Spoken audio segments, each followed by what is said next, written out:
What is your vision for your children? Somebody that contributes to the world. Have your dreams for them changed over the years? She's got her whole life ahead of her. When they were young, maybe you prayed they would change the world. Father, may my children grow to love. Perhaps today, you're just praying they'll change their socks.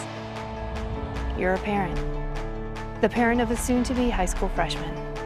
Your life and your child's life is about to change forever. When our kids were younger, we as parents were teaching them all kinds of life skills. In sports, we're telling them to keep their eye on the ball. And in driving, it says they're approaching 16 years old, we are going to give over the driver's seat and we have to teach them, keep your hands on the wheel. It's a very important skill for them to learn. I think inherently as parents, we also know in this season of transition, it's our turn to let go of some of the control of their lives, and that's important. They're having increased responsibility, increased independence. But one of the biggest mistakes that we can make is when we let go of that steering wheel right in the middle of one of the sharpest turns of our students' lives, freshman year. I cannot tell you how often parents of freshmen or sophomores come up to me in a place of crisis and tell me, I just never thought my kid would be in this place.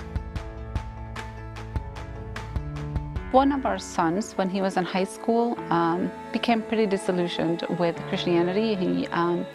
There was people in his life, adults and students or friends, that he felt they weren't genuine. He felt that they were hypocritical, and he came home and said, you know, if this is what Christianity is all about, I don't want it. Crisis.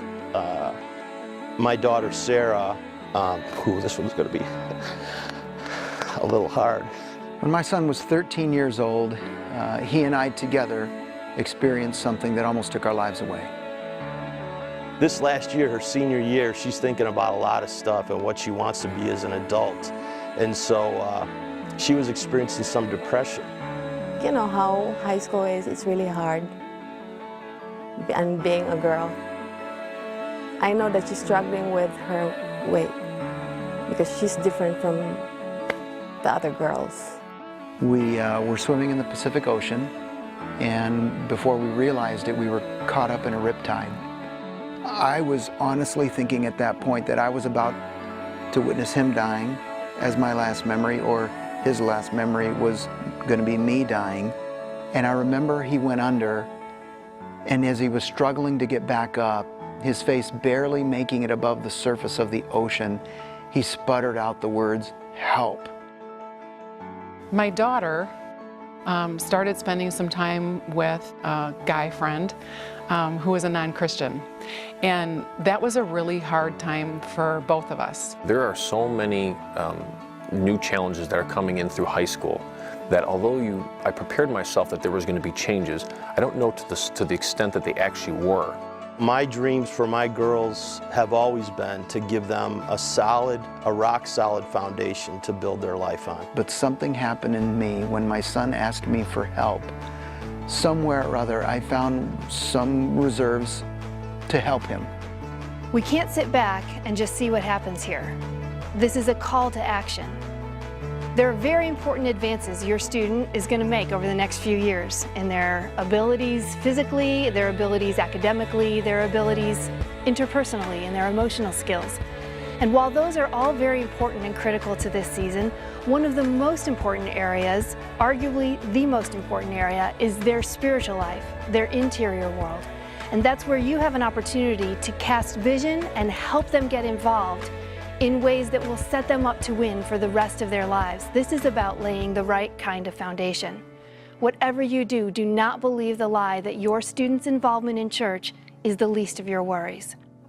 Recent research has shown the vast majority of kids growing up in church have completely disengaged from their faith before they graduate high school. Very few continue to attend church whatsoever after leaving home. The most conservative statistics are that 65% of the kids who grew up in church will be disengaged by the time they go to college, and some research places this at up to 88%. Well, I know as someone comes kind of from junior high into high school and puberty and teenager years and all of that, the one thing you can count on for sure, every single one, without exception, I don't care how wonderful your kid may be, but without exception, every kid going from junior high to high school is going to need your help. In the same way you would never allow your kid not to eat healthy or to skip school or to relationally isolate, we encourage you to make their spiritual formation a top priority while they're in high school. And our promise to you is that we will go to any lengths necessary to make sure that we don't disappoint. I know as a dad, I can't do it all. So that's the reason I love Student Impact so much. And I love the leaders that take care of my daughters, because I can't do it alone as a dad. My husband and I really want them to be grounded in their faith. And I appreciate knowing that there's someone else that my children can come to who has the same values that I do. It's not a debate or a discussion for us on Sundays if we go to church or not. I mean, it's just a given. We need to draw our boundaries and decide what God would have us do, not what the kid down the street's doing or that the friend is doing. Because if we go by what everybody else is doing, we're really going to get ourselves into a lot of trouble.